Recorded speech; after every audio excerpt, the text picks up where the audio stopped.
Hey, this is Miko, and this video is on the topic of phone. Using the phone, it's kind of will be divided into outgoing and incoming phone calls, but let's just dive in and talk about outgoing first because as I discussed in the video about goals, you want to have something where you can be proactive. And sitting waiting for customers to call is not the best way to spend your time.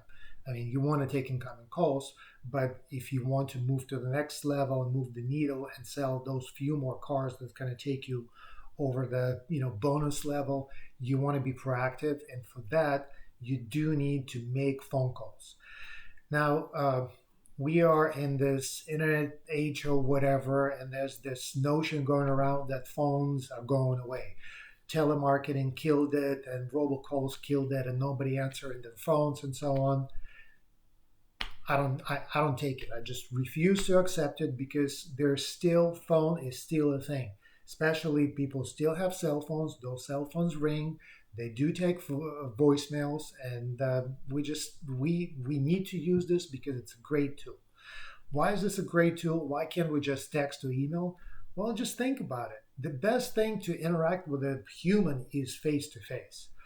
Next best thing is would be actually if you can move from phone to something like Zoom or video call. That's actually great. That I would definitely recommend that over regular phone call because you can see me, I can see you, and we have an interaction. We're developing a relationship. But if it's not the phone, if it cannot even hear you, and if it's not in real time and it's email or text, which is pretty much the same thing, the tempo, the pacing on the conversation is not there.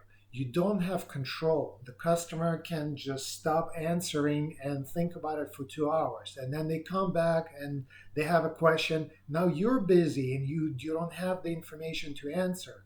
And maybe they said, they sent a text message. Okay, I'm ready to buy if you sell me the car for that much. You open the text message, but you with a customer, you need to go talk to the sales manager, and then you forget about it. But the message already been open, and it's the whole thing is a mess. It's unreliable.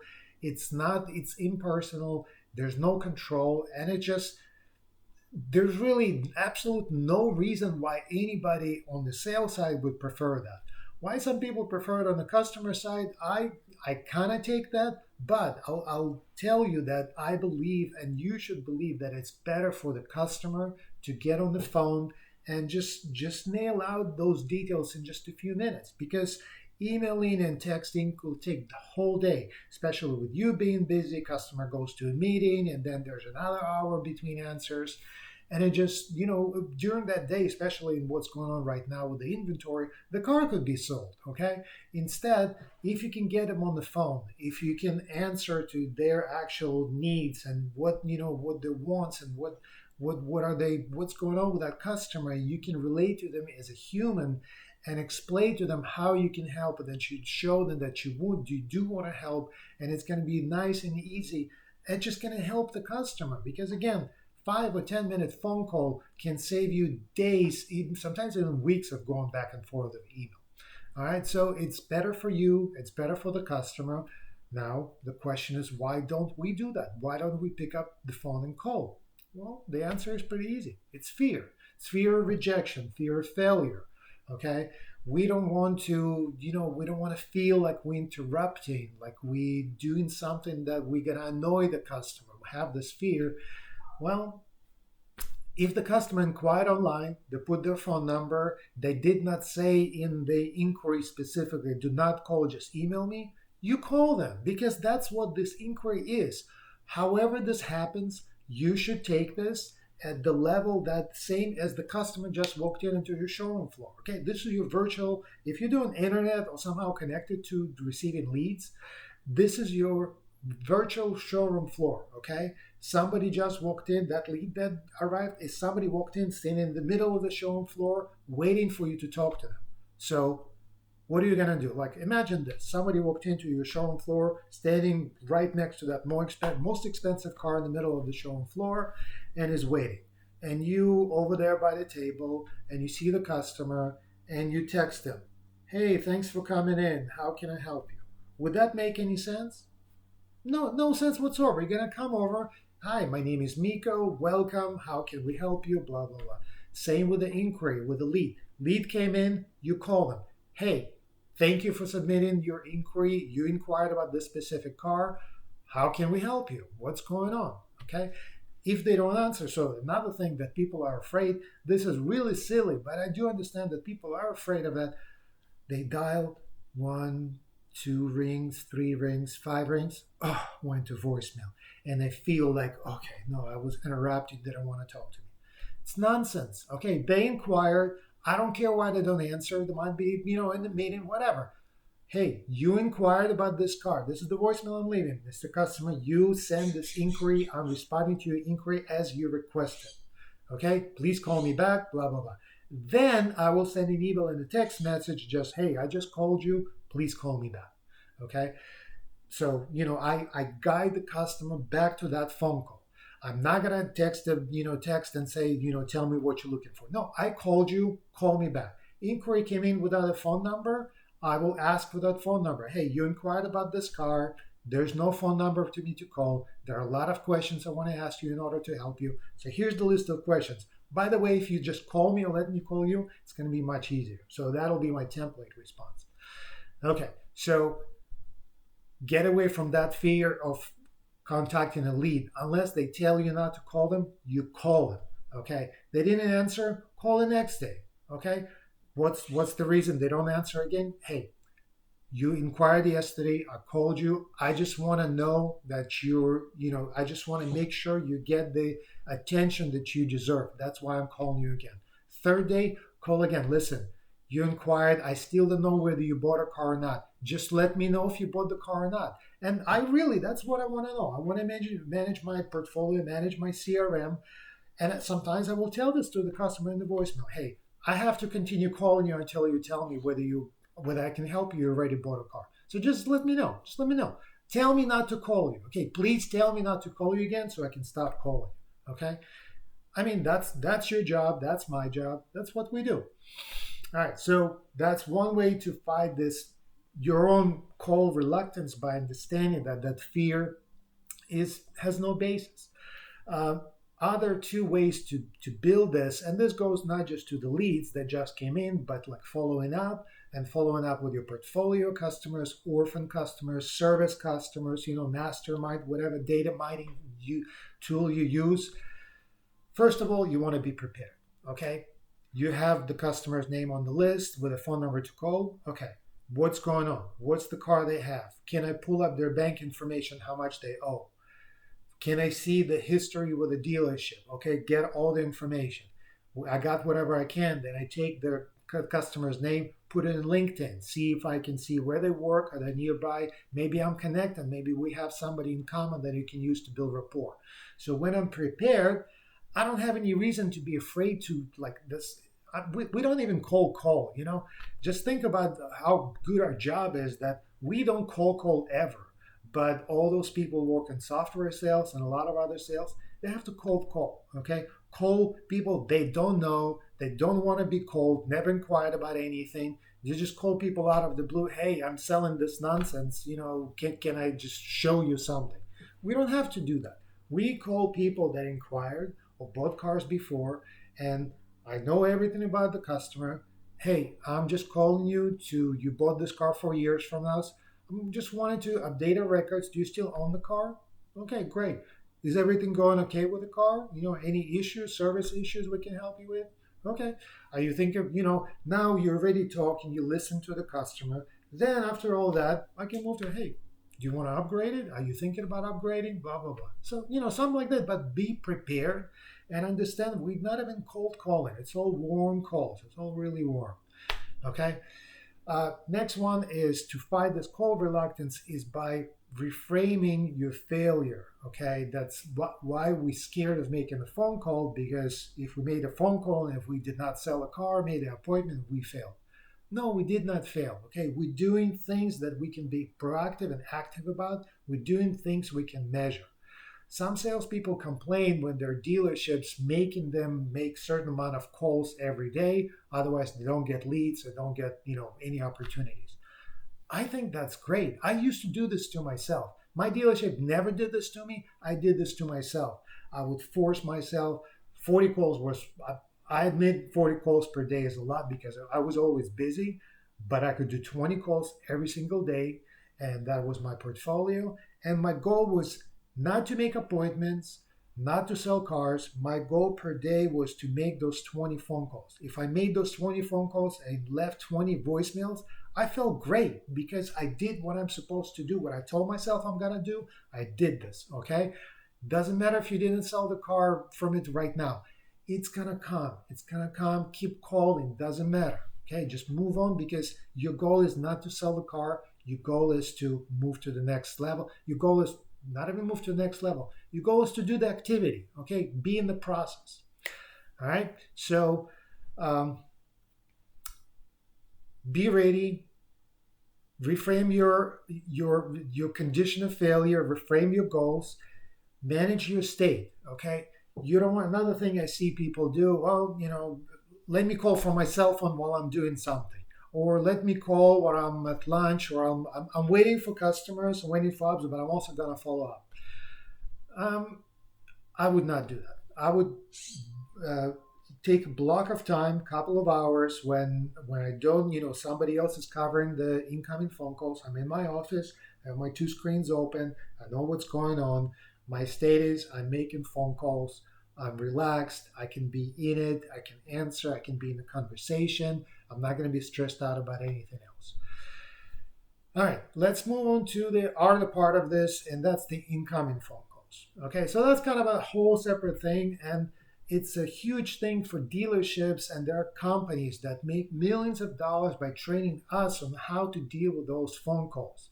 And so first of all, if you're in a decent dealership or group, they will give you that training. Utilize that training. Okay, use this. This is not, whatever I'm trying to teach you is not everything. It's great to get different perspective and different things.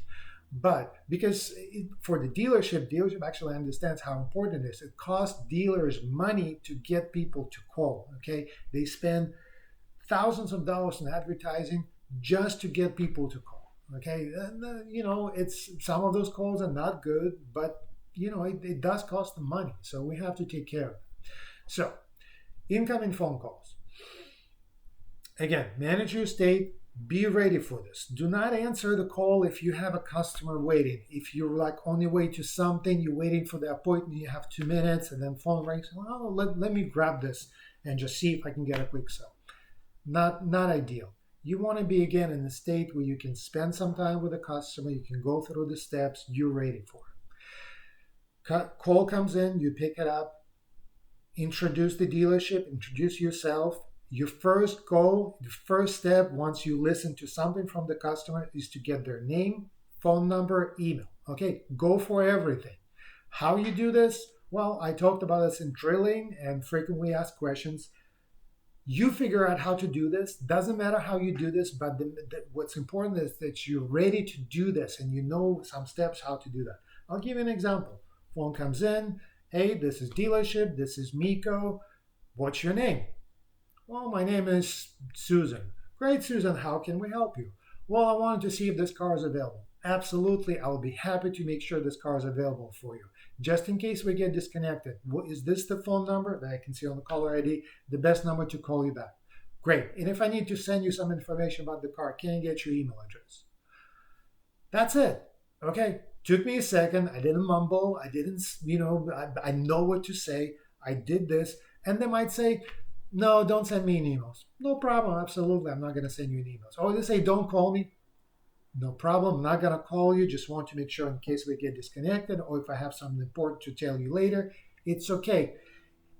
It's not a problem to be rejected. You just have to swing and you have to try every single call. How you do one thing is how you do everything. Every single call, you have to have those steps, how to get their name, phone number, email. Okay? Get at least 2 of them. Definitely you're going to get their name and one way to contact them back. All right.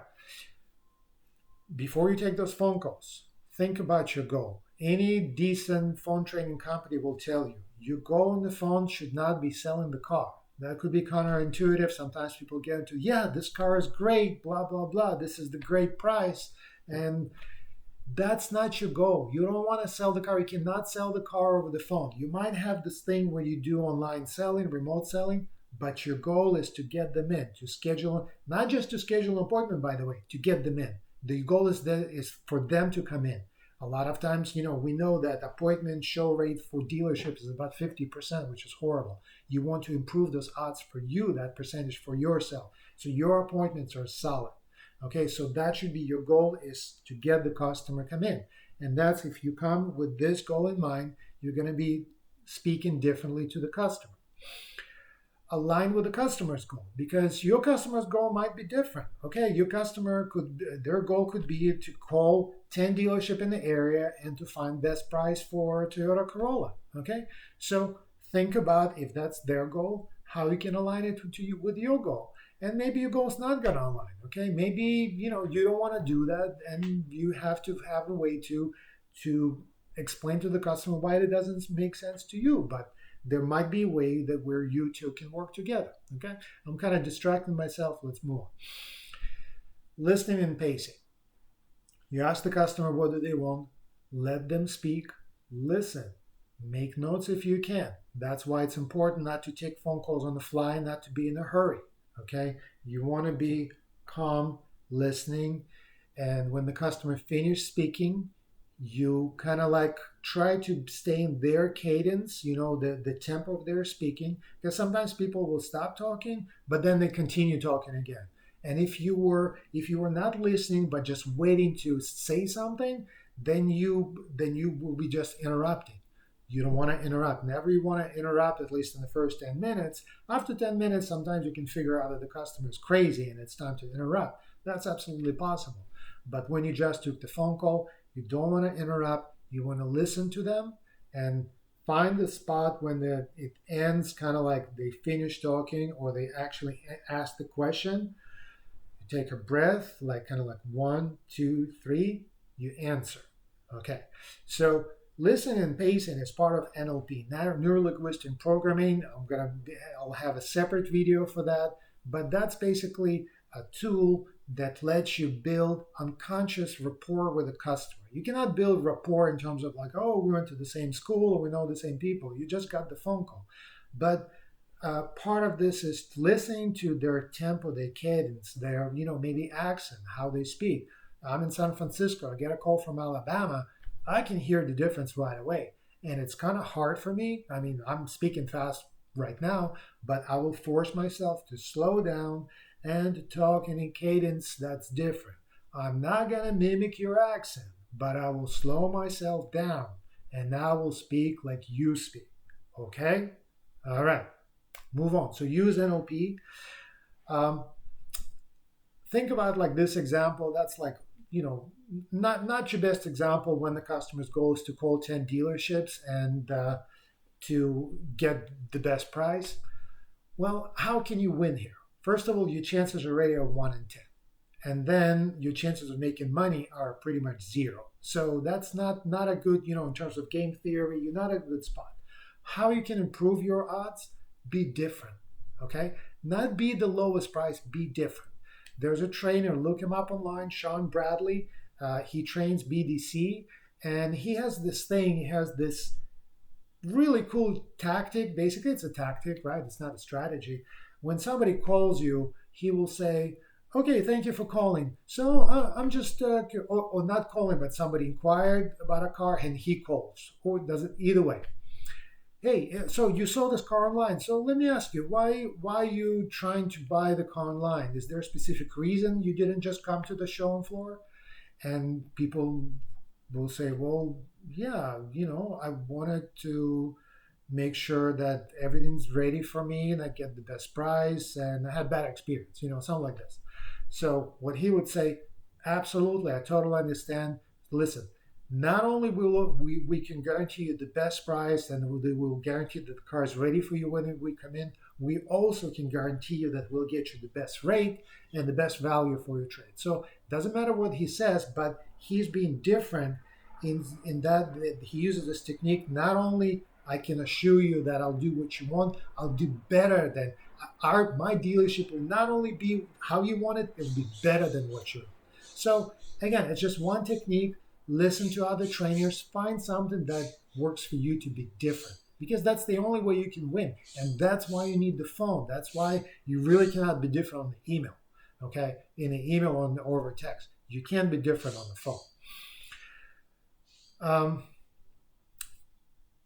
You could use humor. Humor is a weird one and it's a tricky one. It's more tricky to use humor on text or email because it can come over really badly. Over the phone, it's also tricky, but it's okay to be a little bit and a little bit laughing, and just be really careful with that. That's all I'm saying. Okay. Answering their question. So customer called, they called with questions. You listen to the question. First of all, once you listen to the question and you really understand what they're asking, you should rephrase this question. Okay, and you should rephrase it in a way that makes sense for the whole process. And I'll go back to the example because somebody's calling, the white Corolla, 3-year-old Corolla, is it still available? Okay, no problem. So the white Corolla that you saw on the website, the one with 19,000 miles, great. So it sounds like you're in the market for a 3-year-old car, probably light interior, low mileage. Is that correct? Is that what you're looking for? Great. So now what did I do? I just opened the inventory. That car, maybe it's just being sold right now. Maybe there's a glitch on the website and it was auctioned a week ago. But now I opened the inventory. Now I know, and the customer's thinking, well, yeah, I don't really need that Corolla. If there's Kia Optima with similar mileage for 3,000 less, yeah, why not? Maybe I'll take that. So you open the inventory. And the next thing is with questions, don't lock yourself in, okay? Customer asking questions, you listen, you pace it, you answer the question, and right after you answer the question in a short, concise manner, you ask your own question, okay? So, great, this car, this white Corolla shows on the website, and I will be happy to confirm that this car works for you. By the way, have you driven the car like that?